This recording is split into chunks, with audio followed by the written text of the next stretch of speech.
¿Cómo les va? Muy buenos días. Hay un orden bastante apretado en el orden del día de hoy porque hubo reunión de la Comisión de Medio Ambiente. Se viene en un ratito una comisión que tiene que ver con los vínculos entre la sociedad argentina y el Estado de Israel. Y recordamos efectivamente que hay un día clave, decisivo hoy en el Senado. Así que antes de los títulos, saludo a mis compañeras. Caro Ramos, ¿cómo te va? ¿Cómo estás, Pato? Muy Muy bien. buenos días. Bueno, hoy puede ser el día en que finalmente el Senado voltee los dos pliegos de Ariel Lijo y Manuel García Mansilla para la Corte Suprema. Todos los ojos puestos en el Senado, que a partir de las 14 seguramente sesione, seguramente la oposición consiga el quórum y luego va a quedar allanado el camino para rechazar los dos pliegos. ¿Cómo le va, María Caferata? ¿Usted qué sabe? ¿Qué vuelta le dio a esto? Digo, porque, bueno, el tema de que va a haber quórum parece... Ah, que no tengo micrófono, me dicen. Aquí Vamos, está todo efectivamente, profesional. en el marco de un día bastante intenso a raíz de los anuncios que hubo en los Estados Unidos, los nuevos aranceles anunciados por el presidente Donald Trump, estamos a la expectativa, están habiendo muchas reuniones del otro lado de Pasos Perdidos. El día de ayer nos enteramos que Unión por la Patria tuvo un encuentro y terminaron decidiendo que los 34 senadores van a dar quórum. Ahora también se van a reunir este subbloque que se conformó en una forma de debate interno en contra de la conducción de Cristina Fernández de Kirchner, que era el subbloque que había más sospechas que podría acompañar al gobierno nacional por cierto apoyo que hay con la propuesta del juez Ariel Lijo. De momento están anticipando que van a dar todos quórum y van a dar libertad de acción a la hora de votar los jueces. Y si esto es así y se le suma la presencia de los radicales que le vienen pidiendo al gobierno nacional que retire los pliegos y el gobierno le respondió que no, e incluso la presencia del PRO, nos aproximamos a un escenario de derrota muy dura para el gobierno nacional. Recordemos que la sesión es a las 2 de la tarde, pero hasta ese momento los teléfonos están prendidos, están habiendo llamadas y está el gobierno nacional buscando lo que de momento parece ser su única estrategia, que es vaciar la sesión antes de que comience. Perfecto, bueno, todos los datos con María Caferata, con Caro Ramos. Ahora sí, los títulos en el orden del día de hoy, por favor, ya venimos. Recordamos, pliegos de Lijo y García Mansilla. Hoy a las 14 se votarán en el Senado los pliegos de ambos candidatos a jueces de la Corte.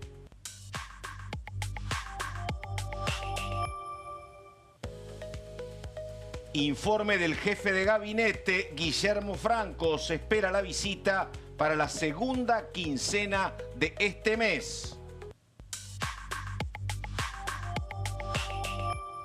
Recordamos el otro tema, Comisión de Legislación del Trabajo. Esto pasó el martes. Diputados debatieron la reforma sindical. Mucho contrapunto entre diputados de origen gremial y los radicales y opositores. Bueno, ahí estamos, 11 de la mañana con 5 minutos. Ramos y Sí. Caferata me decían ayer, yo me voy a encargar, una me decía de García Mansilla, otra se va a encargar del Hijo. ¿Esto puede terminar aconteciendo, pasando, que haya pliegos para uno y no haya pliegos para el otro? El escenario actual, Pato, arroja un rechazo de ambos pliegos, ¿no? La verdad es que se necesitan tan solo 25 votos de máxima para rechazarlos y esos votos en principio estarían. José Mayans en la previa habló de más de 30 votos en realidad en contra de los dos pliegos. El escenario que se va a abrir, Pato, a partir de hoy tiene que ver con la permanencia y la legitimidad de García Mansilla, ¿no? Ese va a ser el próximo capítulo seguramente de esta novela, porque claro, García Mansilla ya es juez de la Corte desde fines de febrero, por lo tanto ya el kirchnerismo está advirtiendo que si el Senado rechaza los pliegos, todos los fallos que firme García Mansilla de acá en adelante van a ser nulos de nulidad absoluta. Claro. Porque el Senado ya volteó el pliego. Del otro lado, el gobierno insiste, y esto ayer lo ratificó Guillermo Franco, en que el juez tiene permanencia hasta el fin de las sesiones ordinarias, hasta el 30 de noviembre, porque ese día expira su nombramiento en comisión. Así que esa va a ser, Pato, la discusión que se abre a partir de hoy, si efectivamente la Cámara Alta rechaza los 2 pliegos. María va a estar ampliando el tema del hijo, pero creo que también la tiene muy complicada. Ahora, sí, vos algo decías en los títulos, Caferata María, pero yo no termino de entender esto. A ver, el gobierno primero debería haber trabajado para tener los votos a favor para los pliegos, porque si vos los proponés, tenés que tener como correlato un escenario donde el Senado termine votando esos pliegos. Parecería que no los tenés. Si vos no los tenés, tenés que trabajar en todo caso para que no haya sesión. Porque digo, mi pregunta es, ¿por qué el gobierno no está tratando de evitar una derrota complicada? ¿Está haciendo eso? ¿O por qué no retiró los pliegos el fin de semana? ¿Quiénes se preguntan eso, Pato? ¿Quiénes? Los aliados radicales. Ah, claro. A ver, un pequeño recorrido. Ya pasó más de un año desde que el gobierno nacional anuncia que va a candidatear a Ariel Lijo y a García Mansilla como para ocupar los cargos vacantes que quedaron en la Corte Suprema. Hace más de un año que en una estrategia judicial que encabeza fundamentalmente Santiago Caputo se está buscando arrimar posturas fundamentalmente con aliados en el radicalismo y en el PRO, pero también con un sector del peronismo que no veía con malos ojos que Ariel Lijo fuera juez de la Corte Suprema. Esa estrategia de negociaciones termina fracasando, no se llega a un acuerdo después de un año y la decisión que toma el Poder Ejecutivo hace un mes más o menos es designarlos vía decreto. Claro. Los designa vía decreto y el único que se le toma juramento es a García Mansilla porque Ariel Lijo pide que tomarse una licencia como juez federal, se la rechaza la Corte Suprema, se la rechaza el propio García Mansilla como una de las primeras decisiones que toma. Entonces, de momento, Ariel Lijo decide continuar siendo juez federal. García Mansilla hoy se sienta en la Corte Suprema. Y llegamos al día de hoy con un sector del peronismo que estaba dispuesto a negociar al menos a Ariel Lijo a cambio de tal vez tener a una jueza propia que dice no, vamos a ir a una sesión a rechazarlo todo. En ese proceso vos pasás por muchas etapas porque tenés un sector del peronismo que quería al Lijo pero no quería a García Mansilla, que no quería dar quórum, no quería dar, sí quería dar quórum, pero la clave fue ¿qué es lo que va a hacer el radicalismo del PRO? Sectores que eran aliados hasta hace al menos un mes, que querían acompañar el pliego de García Mansilla, el del Lijo menos, y que el gobierno especulaba que los iban a ayudar para que la sesión nunca se llevara a cabo. Vos tenés que en las últimas 48 horas el radicalismo, estuvo Eduardo Vichy, por ejemplo, presidente del bloque radical en Casa Rosada, le está pidiendo, le está rogando al gobierno nacional que retire los pliegos, que no los fuerce a ellos a tener que tomar una decisión sobre si aceptar o no que haya designación de jueces por decreto. La respuesta de Casa Rosada fue tajante, es a todo nada, tenemos la discusión hace más de un año, bueno, vayamos al recinto y contemos los votos y lo damos por finalizado. Bueno, a ver, vamos esa es la con... respuesta. Estamos. Muchas gracias. Y a ver ahora, vamos con más datos del tema. Esto es lo que elaboró con mucho rostro y mucho dato y un video que me parece que también es parte sustancial de esto, Carolina Ramos. A Sí, ver. Pato, vamos a hablar del caso de García Mansilla, que es justamente donde más se posan en realidad las miradas, porque, como decía antes, él ya es juez de la Corte Suprema. García Mansilla, que estuvo en el Senado, estuvo en la audiencia pública, es abogado, tiene 54 años, brevemente, porque tiene una amplia trayectoria en materia académica, pero fue decano fundamentalmente de la Facultad de Derecho de la Universidad Austral. Es, como digo, el cuarto juez de la Corte, junto con Rosati, Rosenkrantz y Lorenzetti. Usina la Austral de muchos funcionarios de este gobierno, ¿no? Exacto, es cierto, sí. Sí. Y juró en la Corte el 27 de febrero.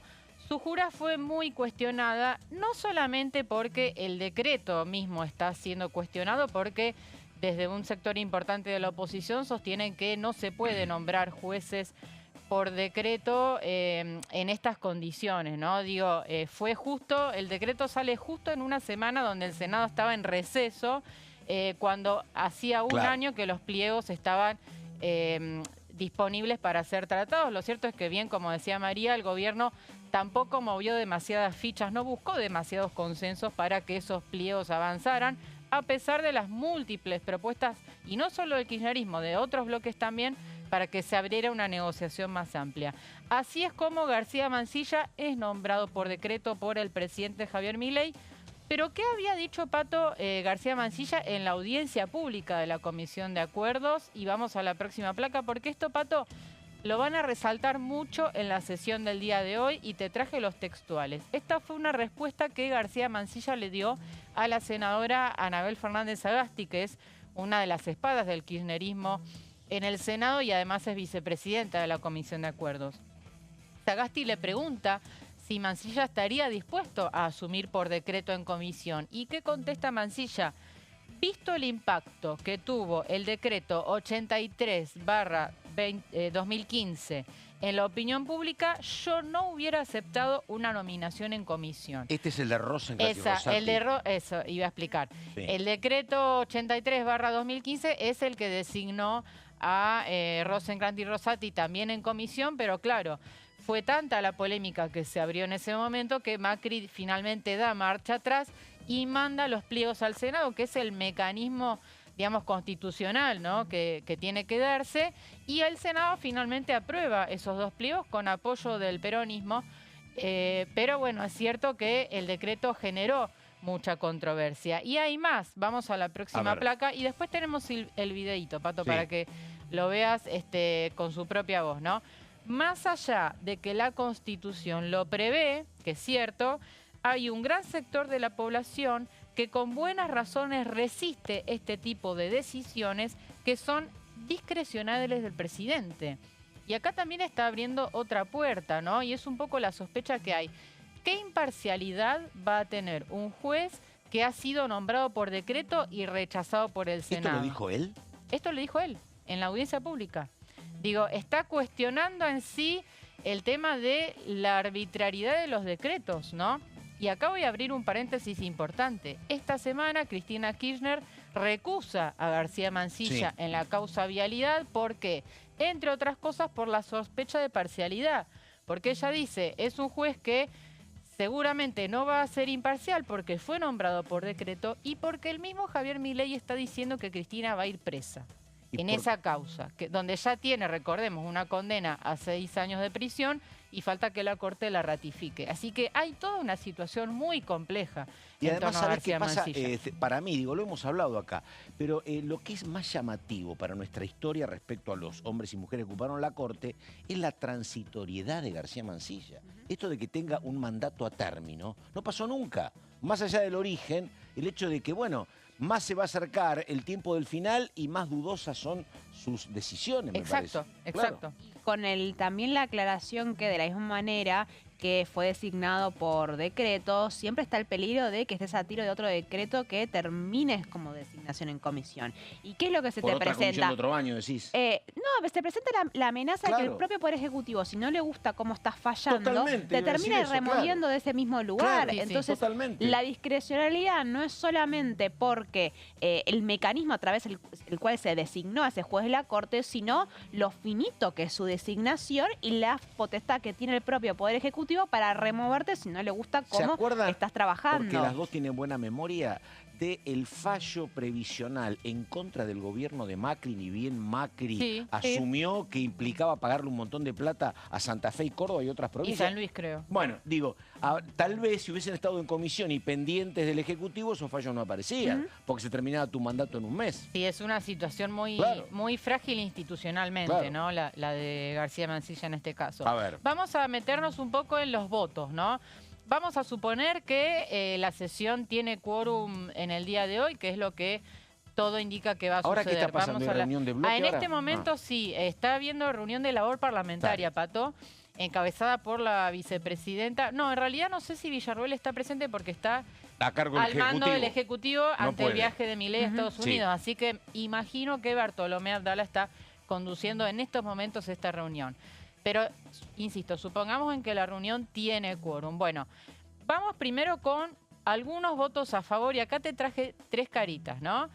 Obviamente Ezequiel Atauche, jefe del Bloque Libertario, todo indica, ¿no? Va a acompañar. La lógica indica que va a acompañar a García Mansilla como juez de la Corte.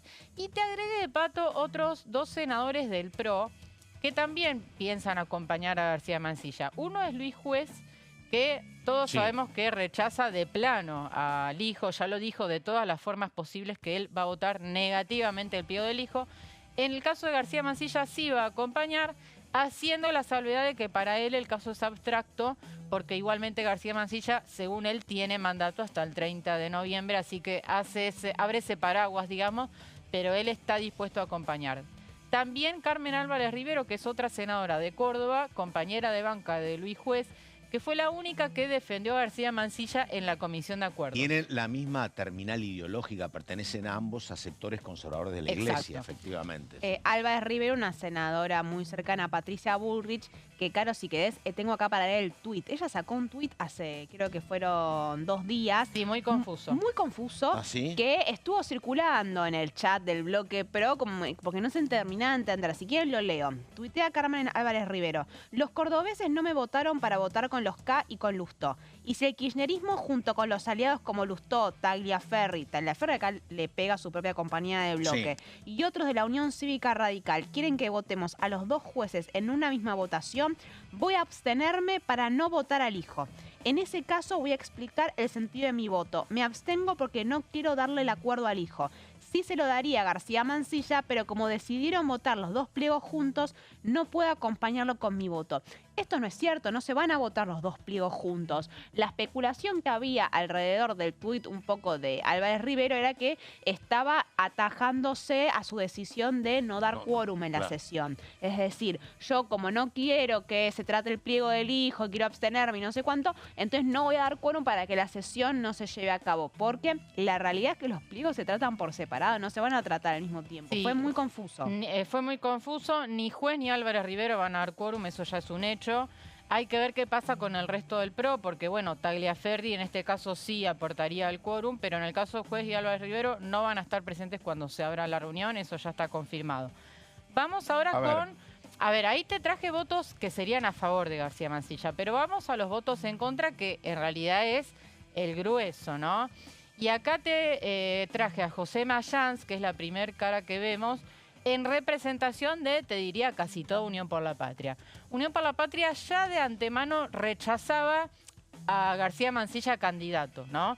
Sí. Por justamente este perfil conservador que vos mencionabas antes, ¿no? ¿Cuál fue la gota que rebalsó el vaso? Bueno, el nombramiento por decreto. Claro. Esto también tuvo efecto en otros bloques, ¿no? Que quizás acompañaban a García Mansilla o estaban dispuestos a acompañarlo, pero ante el nombramiento por decreto dicen, no, esto no va. El caso de Pablo Blanco, por ejemplo, es uno de ellos, ¿no? Pero en definitiva, José Mayans garantiza que casi todo su bloque va a votar en contra de García Mansilla. No te quiero complicar la vida, pero vos decís casi todo. Yo te la voy a complicar. Claro, casi todo. Digo, si no son 34 y son de pronto 32. Hay dudas con algunas abstenciones, te diría. ¿Cómo lograría el quórum ese sector? Porque suponete que se bajan 2, son 32. Los 3 que son Tagliaferri, Blanco y Lustó, 35. Bueno, ¿y los otros hay 2? otra placa más. Dale. Ahí es un juego de... es como una balanza, ¿no? Hay pesos y contrapesos, pero los votos en contra se compensan con votos a favor y demás. Pero vamos por favor al anterior, porque me faltaba nombrar. Guadalupe Tagliaferri también en contra de García Mansilla. Martín Lustó lo mismo. Ambos, recordemos, firmaron un dictamen en la comisión de acuerdo. El dictamen es favorable, pero porque la idea es rechazarlo, ¿no? Porque los votos van a ser en contra. Es una situación medio extraña, pero no es un dictamen de rechazo, sino a favor, para después votarlo en contra. Y después, bueno, insisto, Pablo Blanco, otro de los radicales dispuestos a rechazar a García Mansilla. Y vamos ahora sí, por favor, a la última. Arranco por la derecha, por Paul-Troni. Senador Francisco Paul-Troni. Obviamente todos conocemos su rechazo al juez Lijo. Sí. Esto ya está sobradamente explicado. Él desde el primer minuto emprendió una fuerte militancia en contra del Lijo. Ayer le pregunté por García Mansilla, me confirmó, también lo votó en contra. Paul-Troni también va a dar quórum, además. Así que va a ser otro de los rechazos para García Mansilla. Y en el caso de Alejandra Vigo es muy interesante, porque Vigo, claro, pertenece al peronismo cordobés, es la mujer además del ex gobernador Juan Schiaretti. Y Schiaretti marcó un poco el camino. Cuando apenas Milei nombra a los jueces por decreto, Schiaretti al instante se pronuncia en contra, diciendo este no es el camino, tiene que pronunciarse el Senado. Con lo cual Vigo, cuyo voto era un poco escurridizo, siempre Vigo termina de definirse un poco sobre el final, Pero en este caso, ¿qué decide Vigo? Va a dar quórum, así que ahí ya tenés otra presencia en el recinto para habilitar los 37 y después va a rechazar ambos pliegos, tanto el del hijo como el de García Mansilla. Vigo ya tenía un argumento por el tema del cupo de género. Sí, ella insistía claro. porque, claro, el hijo asumiría el lugar de Elena Hayton, con lo cual se pierde el lugar de una mujer. Bueno, pero a ese argumento del tema de género suma ahora fundamentalmente la designación por decreto que ella rechaza. Así que ese es más o menos, Pato, el panorama para García Mansilla. García Mansilla, ¿el audio lo tenés por ahí? Sí, tenemos ver, el video donde él rechaza, o sea, dice que no asumiría por decreto. Esto lo dijo en la Comisión de Acuerdos del Senado. A ver. Doctor, en esta primera tanda de preguntas, es si usted hubiera aceptado ser designado por el presidente Milei en comisión como ministro de la Corte Suprema de Justicia de la Nación, de acuerdo a su leal defensa respecto de esto cuando lo hizo el presidente Mauricio Macri. Como le aclaré, después, visto el impacto que tuvo el decreto 83 del 2015 en la opinión pública, yo no hubiera aceptado una nominación en comisión porque más allá de que la Constitución lo prevé, evidentemente hay un gran sector de la población que con buenas razones resiste ese tipo de decisiones que son discrecionales del presidente, con lo cual, independientemente de que en su momento apenas salió el decreto, publiqué un artículo simplemente para hacer un aporte al debate, visto el impacto que tuvo, yo no hubiera aceptado esa nominación. Clarísimo, bueno, ¿no? Quema ese archivo, por favor. Ahora, lo que yo estaba pensando, consulta para las dos antes del corte, digo, esto que es un problema político para el gobierno, tampoco se soluciona si el gobierno está trabajando ahora para no dar quórum. Porque ponele que a Poltroni le digan, che, aguantamos una semana, digo, para el gobierno el único alivio es retirar los pliegos, no lograr que hoy no haya quórum. Porque si hoy no hay quórum, la oposición va a insistir la semana que viene o cuando puedan. Sí, ¿Puede ser o no? A ver, la estrategia ganar tiempo tiene sentido en términos de que el gobierno te puede decir, mira, Claro. Vos convocaste una sesión, yo te la di a las 2 semanas, no Claro. te generé ningún problema, no te la ensucié con ningún otro tema como ficha limpia, vos fuiste y no pudiste y no conseguiste el Sí. quórum. Ahora no me vuelvas a pedir una sesión todas las semanas porque ahí veo si vuelvo a convocar o no. También ahí está Sí. la muñeca de la propia Victoria Villarruel, hay que ver cómo lo encaran. El gobierno puede tener un triunfo, aunque sea Claro. discursivo en Claro. términos, no conseguiste quórum, estuviste